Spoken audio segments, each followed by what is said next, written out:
அதை கேட்ட எல்லா குழந்தைங்களும் சந்தோஷமாக டிவி சாப்பாடு எல்லாம் சாப்பிட்டுட்டு ஜாலியாக இருக்க சமயத்தில் நம்ம ஹாலி மட்டும் அங்கேருந்து தப்பிச்சு போய் மேட்ச் போய் பார்த்து எல்லாத்தையும் சொல்லிட்டு இருக்காங்க. உன்னை யாரை பின்தொடர்ந்து வரல அப்படின்னு சொல்லி கேட்க நம்ம டெரிக் வந்து மாட்டிக்கிட்டான். அப்போ உனக்கும் உண்மை தெரியும் அப்படின்னு சொல்லிட்டு நீ எங்களுக்கு ஹெல்ப் பண்ணு அப்படின்னு சொல்லிட்டு இவரையும் இவங்க கூட்டத்துக்குள்ளே சேர்ந்துட்டு ஹாலியும் மேட்சும் போகிறாங்க தப்பிக்கிறதுக்கு.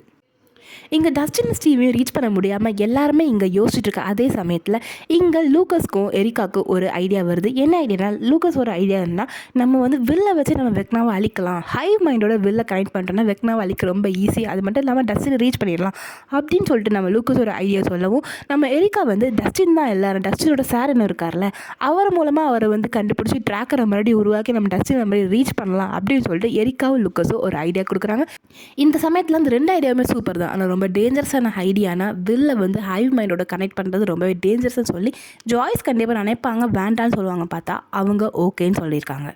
ஸ்டீவன் டஸ்டினோ ரெயின்போ ரூம், அதாவது 11 வச்சு ட்ரெயின் பண்ணிட்டு இருப்பார்ல அவங்க அப்பா, அந்த ரூமை ரீச் பண்ணிட்டு இந்த லேபில் இப்படி ஒரு டேக்கர் ரூமா, நீ சொல்கிறது சுத்தமாக முட்டாள்தனமாக இருக்குது டஸ்டின் அப்படின்னு சொல்லிட்டு நம்ம ஸ்டீவ் வந்து அரசல் போர்ஸ்டாக பேசவும், நம்ம டஸ்டினுக்கு கோவம் தோணுன இங்கேருந்து ரூபி கியூப் வச்சு நீ விளையாடிட்டு நான் போய் பேஸ் பண்ண பார்த்துட்டு வரேன் அப்படின்னு சொல்லிட்டு நம்ம டஸ்டின் அங்கேருந்து கிளம்புறாரு. இங்கே பார்த்தீங்கன்னா ஜானத்தனும் நான்சியும் ஒரு கான்வர்சேஷனில் இறங்குறாங்க. நீ எதுக்கு ஸ்டீவ்கிட்ட பேசும்போது தயங்கின, இப்படி சொல்லும்போது எதுக்கு பண்ண அப்படின்னு சொல்லிட்டு அவங்க சண்டை போட்டிருக்காங்க. அதாவது நமக்கு இந்த மைண்ட் வாஷை பொறுத்த வரைக்கும் உங்கள் புருஷன் முன்னாடி கதையெல்லாம் அங்கே போய் வச்சுக்கோங்கடா அப்படின்ற மாதிரி தான் இருக்கும். ஆனால்